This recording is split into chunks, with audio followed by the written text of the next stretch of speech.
Hello, welcome back to understand with excellence. उम्मीद करता हूँ कि सब लोग प्रिलिम्स में अच्छे से लगे होंगे। ठीक है, ये सीरीज का अगला पार्ट है और मैं क्रोनोलॉजी वाइज पढ़ा रहा हूँ। ठीक, सो इंडस वैली हो गया है, बुद्धा हो गया है, जैनिज़्म हो गया है। आज हम लोग स्टार्ट करेंगे मगध एम्पायर। ठीक है, आज से स्टार्ट होगा मगध। ठीक है, मगध एम्पायर, और ये कंप्लीट कवरेज है।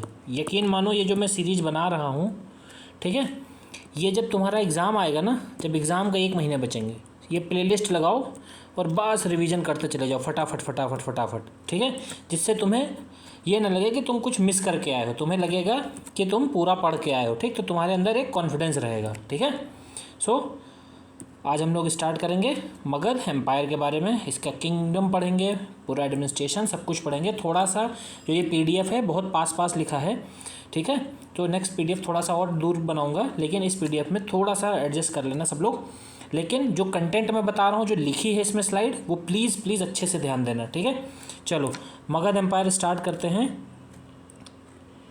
कहते हैं over the time Magadh empire was ruled by 3 dynasties. ठीक, अगर बात करें तो मगध एम्पायर 3 डायनेस्टी रूल किया करती थी। हरण्यक डायनेस्टी, शिशुंगा डायनेस्टी और नंद डायनेस्टी। अब इन तीनों डायनेस्टी के बारे में भी पढ़ेंगे। अभी कह रहे हैं मगध एम्पायर की बात करें तो एग्जिस्ट करता था, मतलब इसका जो है कार्यकाल कब से कब तक था, कब तक ये एग्जिस्ट करती थी, 684 से 320 बीसी के आसपास। ठीक है, 6 to 4 सेंचुरी बीसी द 4 महाजनपद। ठीक, जो 6ठी से 4थी शताब्दी थी उसके बीच में 4 महाजनपद हुए। उसमें एक मगध था, कोसला था, अवंती था और वत्सा था। ठीक है, लेकिन फाइनली क्या होता है, इन चारों में आपस में महाजनपदों में लड़ाई होती है और फाइनली क्या होता है, मगध एक सबसे सुपीरियर जो है राज्य की तरह, स्टेटहुड की तरह सुप्रीम जो है राज्य बन के निकलता है। ठीक है, पावरफुल एंशिएंट इंडिया का राज्य बन के निकलता है। ठीक, मगध है कहाँ पे, मॉडर्न डे बिहार में। जहाँ बिहार है वही मगध है, समझ लो। Jarasandha a descendant of Brihadratha establish the empire in Magadha. Magadha में जरासंध जो थे बृहद्रथा का डिसेंडेंट था, उसने एम्पायर इस्टेब्लिश करी थी, जिसका मेंशन महाभारत में भी है। जरासंध के बारे में सुना होगा। सो हमारी पहली डायनेस्टी आती है हरण्यक डायनेस्टी। ठीक है, हरण्यक डायनेस्टी की बात करें तो मगध हरण्यक के अंदर भी क्या होता है, पावरफुल बनता है। कौन थे, एक्सपैंड होता है, रोज होता है, मतलब इसका जो एक तरीके से कह सकते हो उभार। ठीक है, ठीक, राइज होना कब होता है, हरण्यक के अंदर। शिशुंगा और नंदा में डायनेस्टी क्या होता है, मगध एक्सपैंड होता है, मतलब विस्तार होता है। और सबसे हाइट पे, मतलब मगध की सबसे जो एक कहते हैं पावरफुल स्टेट, बहुत बड़ा पावरफुल, तो वो बनता है मौर्यास के अंदर। ठीक है, तो अब एक एक करके राजा से स्टार्ट करते हैं। तो सबसे पहला राजा था बिंबसार। ठीक है, बिंबसार, ये ईयर याद रखना। बिंबसार क्या थे, हरण्यक रूलर के जो है डायनेस्टी के राजा थे और बुद्धा के कंटेम्प्रेरी थे, मतलब इसी टाइम पे बुद्ध जो है होते थे। ठीक है, बुद्ध जो है अपने उपदेश वगैरह इसी टाइम पे दिया करते थे।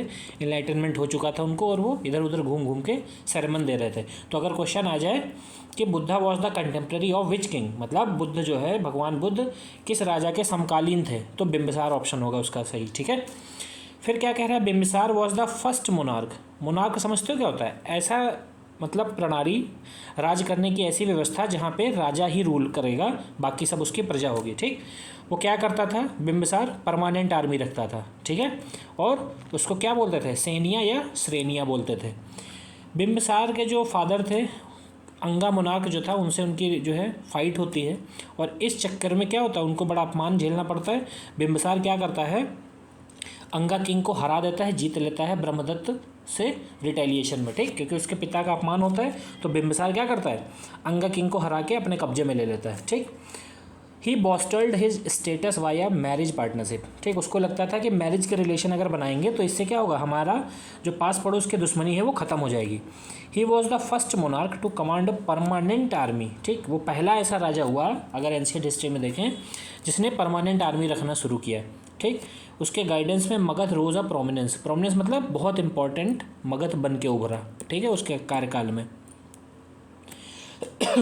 फिर देखो, he began to use marriage ties to boost his political standing, लोगों से पॉलिटिकल रिलेशन स्ट्रांग हो जाएं, उसने क्या किया, शादी वाले प्रस्ताव भेजना, शादी करना, ठीक, इन चीज़ों को ज़्यादा importance the.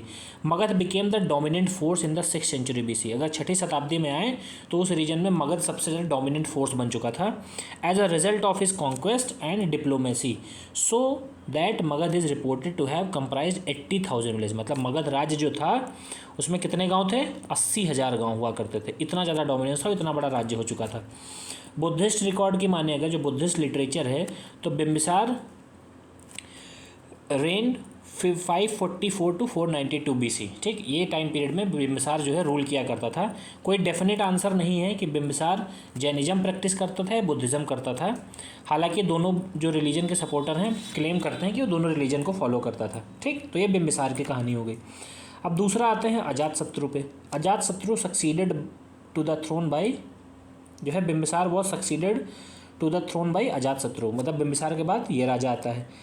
It stated that, ये माना जाता है कि अजातशत्रु ने अपने पिता का मर्डर किया था राज्य को पाने के लिए, ठीक है, और ही परस्यूडेड एन एम्बिशियस ग्रोथ स्ट्रेटजी, और उसकी जो विस्तारवाद की नीति थी वो और ज़्यादा एम्बिशियस थी, महत्वाकांक्षा वाली थी, ठीक। अजातशत्रु का जो मर्डर हुआ उनके मतलब फादर का, पापा का, ठीक, जो कौन थे, महाकोशला देवी, ठीक, कॉज्ड महाकोशला देवी पेन, ठीक, महाकोशला देवी को क्या पेन में रखा।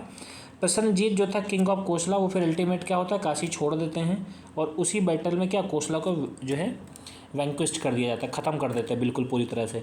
Despite the fact that his mother was Licchavi princess, उसकी जो माँ थी वो लिच्छावी की ही थी, लेकिन वो वहीं पे अटैक करके क्या करता है, वॉर लड़ता है वैशाली से, और 16 साल में पूरा वैशाली को डिमोलिश करके मगध एम्पायर में ले लेता है। जबकि उसकी मम्मी, मतलब उसका ननिहाल जो है वैशाली का ही था, लेकिन वो क्या करता है, 16 साल लड़ाई करता है वैशाली से, और अंत में क्या करता है डोमिनेट कर लेता है, अपने अंडर में ले लेता है, ठीक है।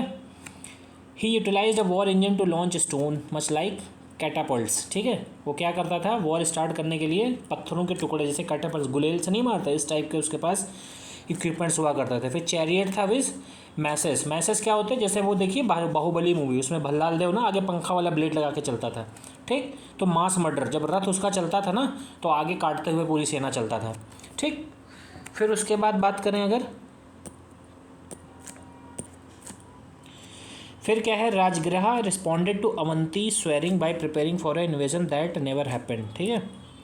अब देखो, उदयन एक राजा थे जो अजातशत्रु के बाद आते हैं पावर में, और erected the fort at the confluence of Ganga and Son, Ganga और सोन का जो मर्जर पॉइंट था वहाँ पे ये किला बनवाते हैं अपना, उदयन जो थे अजातशत्रु के बाद राजा थे, ठीक है।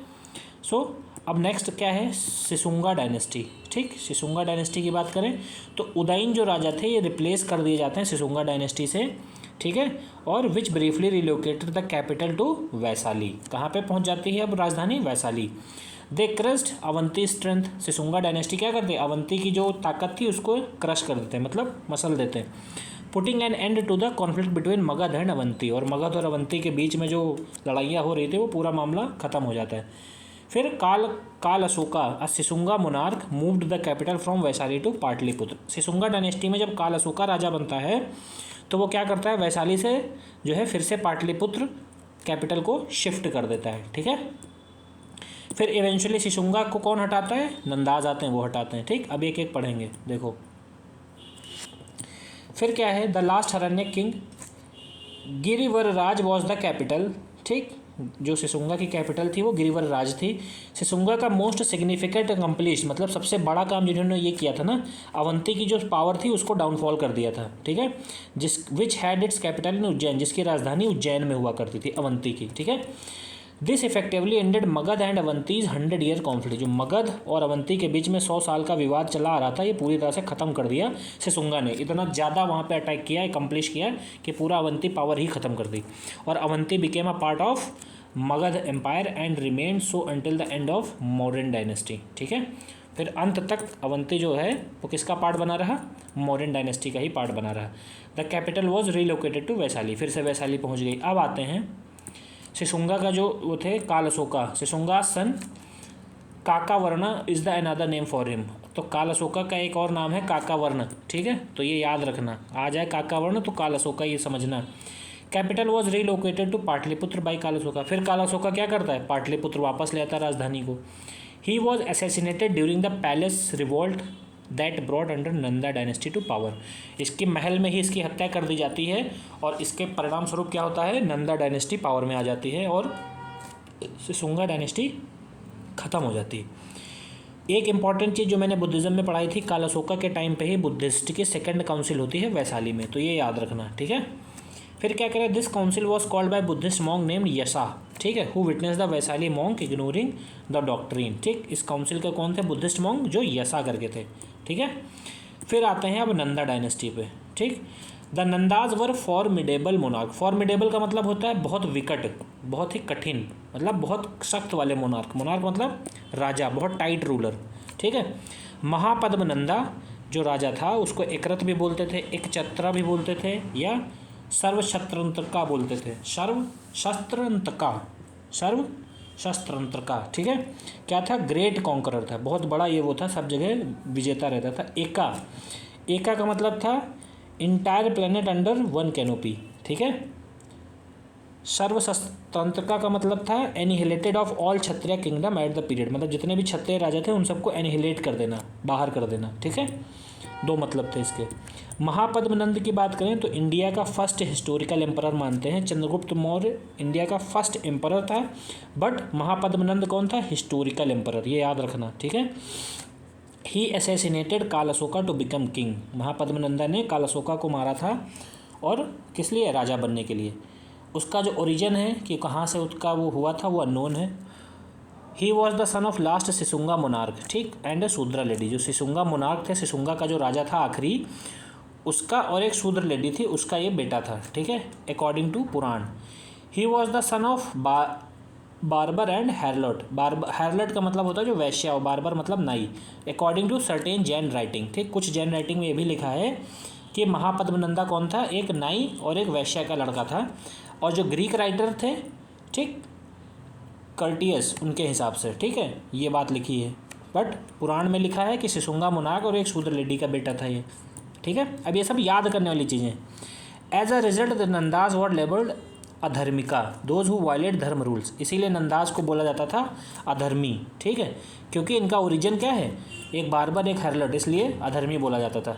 The Nandas are described in Buddhist literature as belonging to Anatakula, ठीक। अनातकुला मतलब अननोन लाइनेज, जिसके वंशज पता ना हो उसको अनातकुला बोलते हैं, ठीक। तो अनातकुला ये याद रखना, ठीक है, इसका मतलब क्या होता है और किसके लिए यूज़ होता है, नंदा के लिए, ठीक है। हिज रूल वॉज 28 ईयर, 28 साल राज किया उसने। He is also known as Sarva Kshatriyantaka, ठीक, Kshatriya slayer, and Ekarat sole sovereign who destroyed all other ruling princes. Ekarat मतलब एक ऐसा राजा जिसने बाकी सारे रूलिंग राज्यों को ख़त्म कर दिया। इसके टाइम में एम्पायर बहुत प्रसार विस्तार होता है। इट वेंट फ्रॉम द कुरु कंट्री से गोदावरी वैली तक जाता है साउथ में, और मगध टू नर्मदा जाता है ईस्ट में, ठीक। बहुत सारे न्यूमरस किंगडम को ये क्या करता है, जीत लेता है, कलिंगा, मगध, ठीक। तो ये क्या थे, victory trophy of Jina. He also obtain Kosala who had most likely revolt against him. Kosala को भी जीत लेता है। Because of his enormous army he is also known as Ugrasena in Pali scripture. अगर पाली स्क्रिप्चर पढ़ोगे तो महापद्मनंद को उग्रसेन भी बोला जाता है, ठीक है। बहुत वेल्दी और इन्फ्लुएंशियल थे।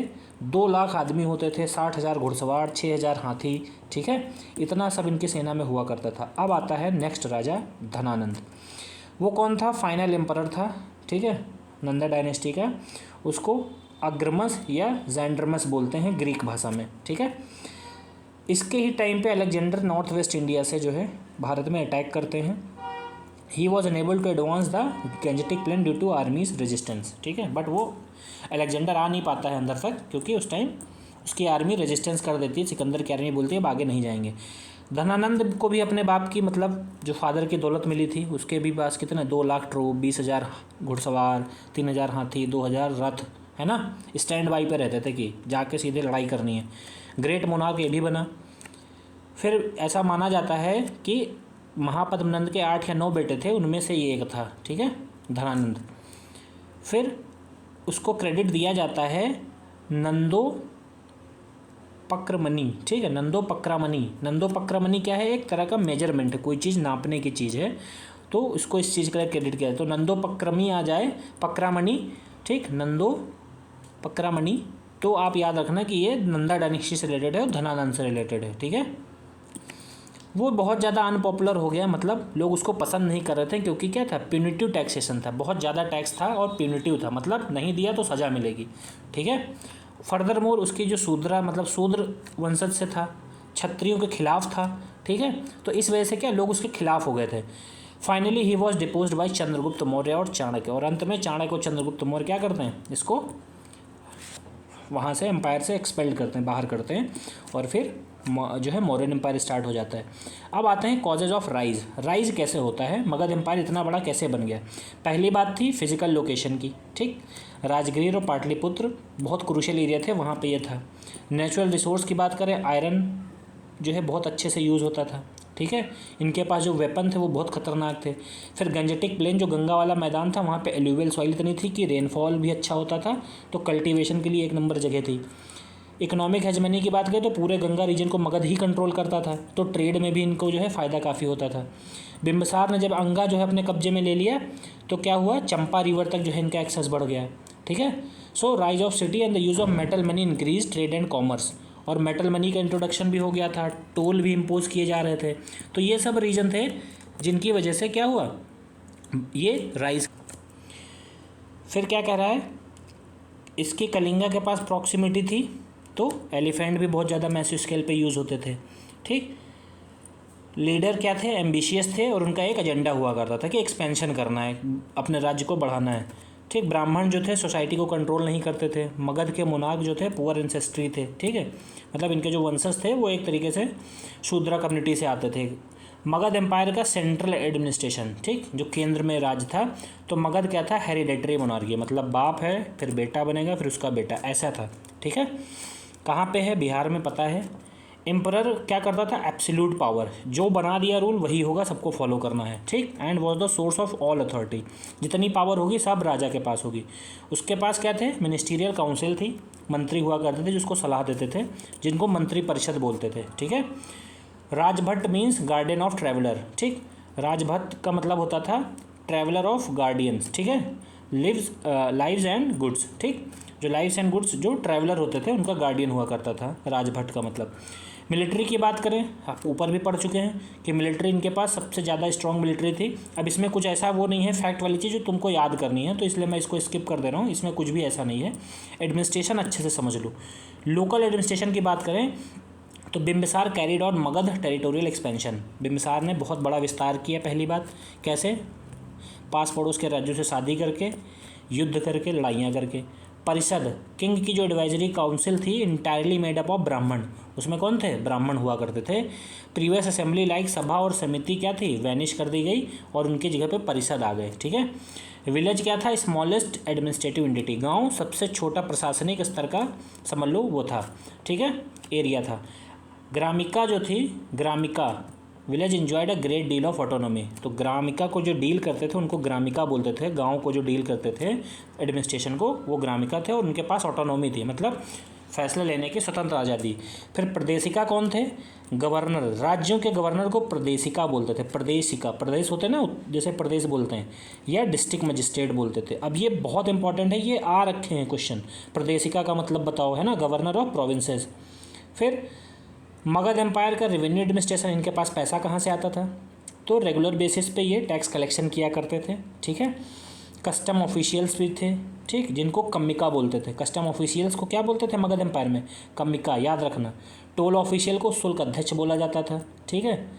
बाली क्या थी, voluntary payment was made mandatory, जो बाली वॉलंटरी पेमेंट थी इसको मैंडेटरी कर दिया गया, ठीक है, कि बाली अध्यक्षा सेंड टू कलेक्ट इट, इसके लिए बाली अध्यक्ष को भेजा जाता था कि जाओ भाई कलेक्ट करो। क्या था बाली अध्यक्ष, मतलब कितना करना था, 1/6 ऑफ द प्रोड्यूस, ठीक है, मतलब अगर मान लो 18 किलो हुआ है तो इसका 6 कर दो, तो मतलब 3 किलो जो है राजा को चला जाएगा सीधे, ठीक है। Land, irrigation, shop, custom, would, ये सारे क्या थे, इन सब से रेवेन्यू जनरेट होता था, ठीक है। अब आते हैं बिम्बिसार का कैसा सेंट्रलाइज सिस्टम था, तो Bimbisara establish an official line of command to ensure appropriate taxation and collection.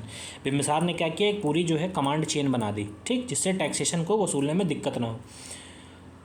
कितने 80,000 गांव जो है उसको रिपोर्ट करते थे। Each of which had a village headman, ठीक, और हर गांव का एक विलेज हेडमैन होता था। These headman were responsible with the collecting of tax as well as governance of the state. इन हेडमैन का काम क्या होता था? टैक्स इकट्ठा करो और स्टेट का गवर्नेंस संभालो। Bimbisara also nominated high ranking individual to oversee the judicial, military, financial system.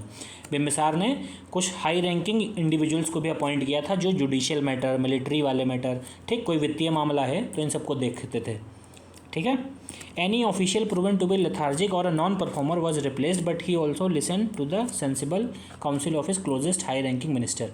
कोई भी ऑफिशियल ऐसा था जो लेथार्जी था या परफॉर्म नहीं करता था तो उसको हटा दिया जाता था, बट उसकी क्या रीज़न था वो सुना जरूर जाता था, ठीक है। बिम्बिसार की आर्मी क्या थी? 4 डिवीज़न थे, इन्फेंट्री, कैवेलरी, चैरियट, एलिफेंट्स, ठीक। फिर all of this was inherited by Ajatashatru. Bimbisara क्या था? इनहेरिटेड बाई अजातशत्रु, ठीक है। फिर आता है मगध एम्पायर की economy. Magadh empire economic proves stemmed from its advantages geographical location. किसी की भी जगह की इकोनॉमी डिपेंड करती है उसकी ज्योग्राफी कहाँ की, तो मगध की ज्योग्राफी बहुत अच्छी थी। एग्रीकल्चर, इंडस्ट्रीज, ट्रेड, कॉमर्स बहुत तेज़ी से डेवलप हुआ, ठीक है, क्योंकि पहले पढ़ चुके हैं कहाँ पे था, एल्यूवियल प्लेन के आसपास जो है ये इस्टेब्लिशमेंट हुआ था, ठीक, वहीं पे था ये मगध एम्पायर। तो बहुत ज़्यादा क्या था कि अच्छे से ट्रेड होता था, ठीक, बारिश होती थी, रेन होती थी तो बहुत अच्छी क्रॉप भी होती थी, ठीक, टैक्स कलेक्शन अच्छा था ही, ठीक। तो ओवरऑल क्या था कि रेवेन्यू जनरेशन बहुत अच्छा हो रहा था, ठीक है। फिर आते हैं मिनरल रिसोर्स पे। मगध की जो मिनरल वेल्थ थी another source of power and prosperity. Magadh के पास मिनरल्स भी बहुत सारे थे, ठीक है। एडवेंट ऑफ आयरन एज, जब आयरन एज आ जाता है तो आयरन इनके लिए एक तरीके से समझ लो बहुत ही ज़्यादा इनकी प्रोडक्टिविटी बढ़ाने का काम करता है, ठीक है। इनकी प्रोडक्टिविटी और इंक्रीज़ हो जाती है, ठीक है। मगध की जो माइंस थी वो क्या करती थी? एम्पल सप्लाई ऑफ आयरन, बहुत ज़्यादा इसमें आयरन हुआ करता था। उनके पास कॉपर माइन भी हुआ करती थी। मगध की could supply an enormous army with iron weapon and export excess iron to other states, ठीक। क्या करते थे? अपनी आर्मी को आयरन वेपन देते थे और दूसरे स्टेट्स को भी क्या एक्सपोर्ट भी करते थे जब ज़्यादा होता था, ठीक है। अब मगध एम्पायर का बात करें ट्रेड की, ठीक है। So the numerous economic success aided by fortunate geographical location laid the ground work for the emergence of Magadh empire, ठीक। फिर iron mine, great demand for manufacture goods, Magadh arts and craft भी बहुत ज़्यादा डेवलप हुआ था, ठीक। इनका जो इस्टेब्लिशमेंट था डिमांड फुलफिल करते थे अपने स्टेट की और दूसरे स्टेट के साथ इनके ट्रेड रिलेशन भी थे, ठीक है। क्या था? Magadh trade and commerce was also establish because of high internal demand and control over exterior trade routes, ठीक। एक्सटीरियर ट्रेड रूट पे भी कंट्रोल इनका होता था। उत्तर पथा क्या था? Magadh region was the most significant route for mountain trade. अगर जो पत्थर की तरफ मतलब जो माउंटेन थे, उत्तर किधर है? उत्तर मतलब नॉर्थ और पथ मतलब रास्ता। उत्तर की तरफ जो रास्ता जाता था, उत्तर क्या पड़ेगा? हिमालय पड़ेगा, तो उधर के रूट को क्या बोलते थे? उत्तर पथा। फिर ताम्रलिप्ति क्या था? Most important portion of the overseas trade, ठीक। Likewise under Magadha rules control. Tamralipti जो था एक पोर्ट था, ये भी पीवाईक्यू में आ रखा है, पीसीएस क्वेश्चन है, पीवाईक्यू में आ रखा है ताम्रलिप्ति, तो याद रखना, ठीक है। ये पानी के रास्ते से होता था। मगध के एडवांटेजियस जोग्राफिकल लोकेशन थी जिसने क्या किया? सिर्फ टैक्स ही कलेक्शन नहीं दिया, ट्रेड और कॉमर्स में बहुत ज़्यादा इंक्रीजमेंट किया इसका, ठीक है। फिर उसके बाद करें एक बहुत इंपॉर्टेंट जो पॉइंट है, रोल ऑफ ट्रेड समझ लेते हैं। पहले मगध का बॉर्डर समझ लेते हैं, ठीक है। River route were used as high method in commerce in ancient time. River route उस टाइम पे सबसे ज़्यादा डेवलप थे एंशियंट टाइम में व्यापार करने के लिए। मगध का डोमिनेशन की बात करें तो गंगा ने अलाउ कर रखा था कि आराम से पूरा ट्रेड करो, क्योंकि गंगा पूरा ऐसे फ्लो करती थी यहाँ से और मगध यहाँ पे पड़ता था कहीं पे, ठीक। तो पूरा इनको पासेज इधर मिलता था, इधर मिलता था, फिर इसकी ट्रिब्यूटरीज भी थी गंगा की, ठीक है। So when Bimbisara conquered the Anga empire the prosperous port of Champa was acquired by Magadha, ठीक। प्रॉस्परस पोर्ट जो चंपा का था अंगा की एम्पायर का, उसको बिम्बिसार ने क्या किया? कैप्चर कर लिया। चंपा क्या था? Was well known river port, ठीक है। चंपा क्या था? एक रिवर पोर्ट था और इससे भी क्या हुआ? मगध के ट्रेड में 4 चांद लग गए, ठीक है। इससे क्या था? ओशियन गोइंग वेसल जाया करती थी, ओशियन के थ्रू जो है फिर रूट होता था साउथ ईस्ट एशियन कंट्री तक, ठीक। South India and Ceylon, Ceylon क्या है? जो जिसको श्रीलंका बोलते हो, ठीक है। Became the mistress of this thriving trade after annexing Champa. जब चंपा इनके कंट्रोल में आ जाता है तो साउथ इंडिया, सेलोन, ये सब क्या ट्रेड रूट का पार्ट बन जाते हैं। ठीक, सो ये था मगध एम्पायर। आई होप कि इसमें मैंने सब कुछ कवर करा दिया है। जहाँ पे कुछ भी अगर छूटा है, कोई भी ऐसी फैक्ट इन्फॉर्मेशन जो बहुत बारीक है रह गई हो तो कमेंट में करना, बट मैंने अपने तरफ से लगभग सब करा दिया। ये प्रीलिम्स के रिवीजन में बहुत हेल्प आने वाली है सीरीज, मैं बता रहा हूँ गारंटी के साथ। ठीक है, सो चलिए मिलते हैं नेक्स्ट वीडियो में। थैंक